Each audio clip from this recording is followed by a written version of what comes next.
মুখমণ্ডল ঢাকা কি পর্দার অন্তর্ভুক্ত?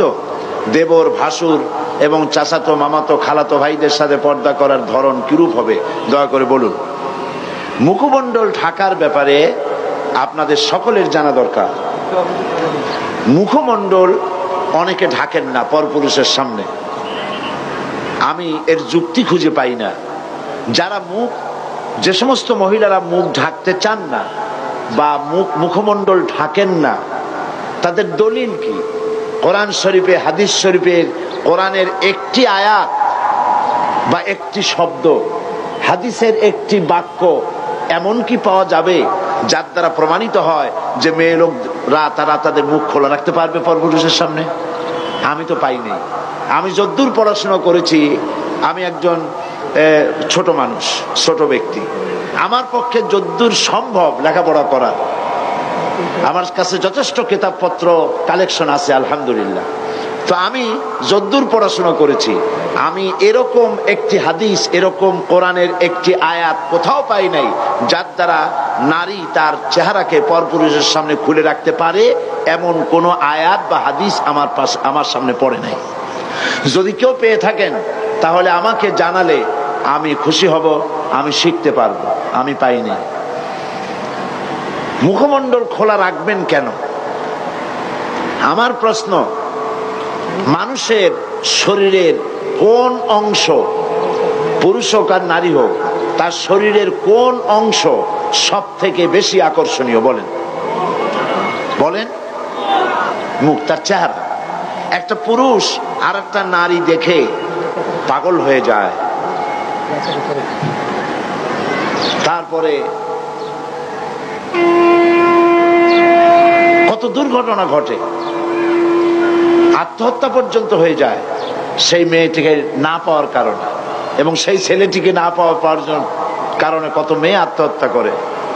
এটা মেয়েটার শরীরের কোন অংশ দেখে ছেলেটা পাগল হয়েছে? মেয়ের ঠ্যাং দেখে, তার হাত দেখে, তার মুখমণ্ডল, তার চেহারা দেখে, তার অ্যাপিয়ারেন্স, তার চেহারা দেখে। একজন আরেকজনের মুখমণ্ডল, চেহারা দেখি। চেহারাই হচ্ছে গোটা বডির মধ্যে সৌন্দর্যের কেন্দ্র, সৌন্দর্যের সেন্টার তার চেহারা। আল্লাহই বানিয়েছেন। তো আপনার শরীরের যে অংশটা সব থেকে বেশি আকর্ষণীয়, সেই চেহারাটাই যদি খোলা রাখলেন, তাহলে গোটা শরীরটা ঢেকে রেখে তাতে ফায়দা কতটুকুন হলো? এই জন্য চেহারাটাকে ঢেকে রাখতে হবে, এটাই নিয়ম। কত সুন্দর বোরখা বেরিয়েছে আজকাল। বোরখা এখন একটা ফ্যাশন, ঠিক না? তবে আবার এরকম বোরখা পরা উচিত না যেই শরীরের আকর্ষণ ঢাকার জন্য আপনি বোরখা পরলেন, সেই বোরখার আকর্ষণে আবার লোকেরা আপনার দিকে সবসময় তাকায় না থাকে। কথা ঠিক কিনা? এ ধরনের অনেক বোরখা তৈরি হয়েছে যে দারুণ ফ্যাশন ট্যাশন দিয়ে তৈরি হয়েছে। সৌদি আরবে এই ফ্যাশনওয়ালা বোরখা, এবার আমি হজের মৌসুমে মক্কা শরীফে ছিলাম, শুনেলাম দোকানদারের আমাকে বললেন যে ফ্যাশনওয়ালা বোরখা গভর্নমেন্ট বন্ধ করে দেওয়ার জন্য সিদ্ধান্ত নিয়েছে, যে এত ফ্যাশন বোরখায় করতে পারবে না। তো চেহারাটা ঢেকে রাখতে হবে, আর হিজাব এবং নেকাব পড়তে হবে। নাকের উপর দিয়ে সুন্দর করে রুমাল দিয়ে বাঁধবে, আর ভুরুর উপর দিয়ে চোখ দুটো খোলা থাকবে, ব্যাস আপনার বোরখা পরা হয়ে গেল, হিজাব পরা হলো। এর দ্বারা আপনি নিরাপত্তা লাভ করতে পারবেন। আর চেহারা যদি খোলাই থাকলো, আপনার প্রতি যুবকদের আকর্ষণ বাড়লো, পুরুষদের আকর্ষণ বাড়লো, পথে ঘাটে আপনি বিপদগ্রস্ত হবেন। অবৈধ কারা মাইক বাজায়, কারাই মাইক বাজায়, এত অনুরোধ দিয়ে কাম কি?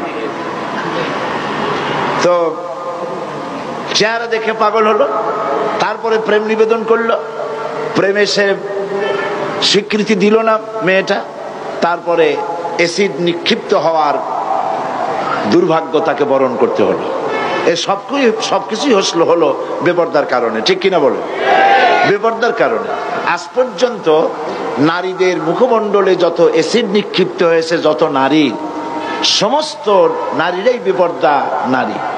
আপনি বলতে পারবেন না যে কোনো বোরখা পরা নারীরা, পর্দানসীনা কোনো মহিলা অ্যাসিড আক্রান্ত হয়েছে, এর কোনো নজির নাই। কারণ হলো বোরখা পরে এ মহিলা আল্লাহর হুকুম পালন করেছে, তাই আল্লাহ পাক তাকে নিরাপত্তা প্রদান করেছেন। এই জন্য মুখমণ্ডল ঢেকে রাখতে হবে।